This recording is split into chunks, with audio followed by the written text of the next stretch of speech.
The basic necessities of human life I've always thought of as being 5. Fresh water, food, a roof over your head, a fire, and protective clothing. If you have those, you will live. Hope Bourne was a self-styled champion of Exmoor, a woman who, for more than 2 decades, lived alone in a tiny caravan in the middle of the wilderness. Hope, who has died aged 91, wrote several books about the history of Exmoor, its animals and plants, and its rural traditions. From 1970 until the early 1990s, she lived off the land, shooting animals, growing vegetables, and claiming to survive on an income of just £1 a day, half of which she saved. She was the subject of 2 documentaries, the second of which, in 1981, was made by Jerry Dawson. He tracked down the famously reclusive Lady of Exmoor by writing to Hope Bourne, care of Withypool Post Office, Somerset.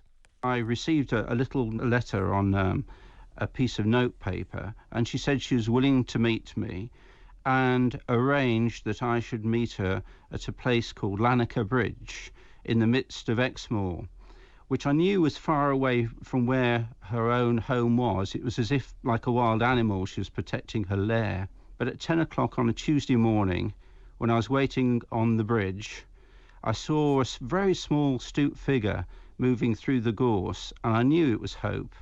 And after a while, she came down to meet me. To live in the midst of this lovely landscape and be able to do the things I like doing, and to walk out, see all its beauty and refresh myself with it and have the perfect freedom to go anywhere I wish at any time that suits me. That is in itself riches. She was a very small woman. If you see pictures of her from the 60s or 70s, you'd see her pick up a bale of hay, and she was little taller than that hay bale stood on end. She was tiny, but she could carry that hay bale. How long had she been living in the wilderness when you first met her? I think it was around 1963 when the heavy snows were there. And she'd moved into this very dilapidated 14-foot caravan in the early 70s, I believe. When I met her, the caravan was in a terrible condition. It was falling apart and held together by baler twine. It looked like it could blow away at any time.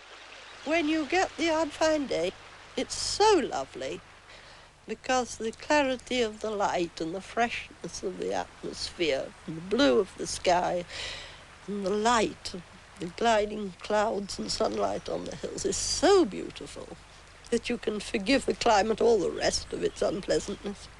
She was so private. She didn't want any glory or recognition. She had a motivation, though. The one thing that she wanted to talk about, most importantly, was that the wilderness quality of Exmoor was being threatened by constant tourist development, the appearance of information boards and signposts and pathways everywhere. In opening the wilderness to tourists, it was taking away the very wilderness quality that she thought was important for everybody. And you get this sense of primeval wilderness. It has the effect of being infinite.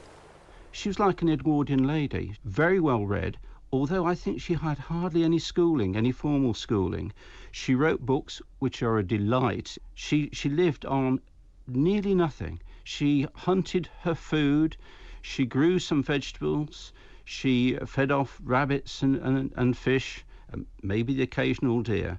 Was she curious about the modern world, about what was happening in the towns and cities? When the Countryside Alliance were campaigning about hunting, it was Hope Bourne that went to Downing Street, although she was then very old. I mean, she was still lucid, but she had no fear of going to London for a cause that she thought was worth fighting for. It's a great mistake that some people seem to think that I must be some sort of a recluse because I live in a place like this. I most certainly see lots of people and have lots of friends. She could put away so much food.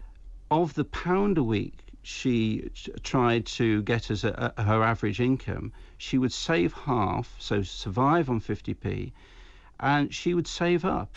What was she spending that lavish 50p a week on then? That accounted for cartridges for the gun, because the gun was very important for the pot, matches for the stove and paraffin for the stove. And if rarely there was any little left over, there was one weakness she definitely had.